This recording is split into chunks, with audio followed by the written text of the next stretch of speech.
Hi, I'm reviewing this power tool organizer. Once I put it together, I'll show you how nicely I can organize my tools.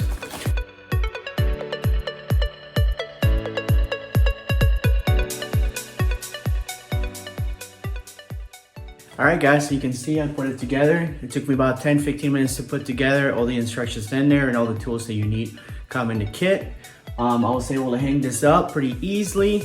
You can see I got 4 shelves, 1, 2, 3, and 4. This is made out of steel, painted with this nice black coating on it, which is going to give you the nice stability that you need to hang your tools, and you don't have to worry about any of the paint rusting out or rubbing off. You can see right here we have a side bracket for hammers. You can probably put 3 or 4 more.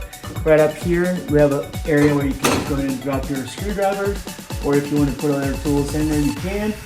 So overall, it's doing a great job of organizing my tools, and as I get more tools and I add more things to it, things will look nicer, and I'll always be able to just see it, just grab what I need. If I need a screwdriver, I know it's going to be right there. So overall, I recommend this item. Thank you for watching.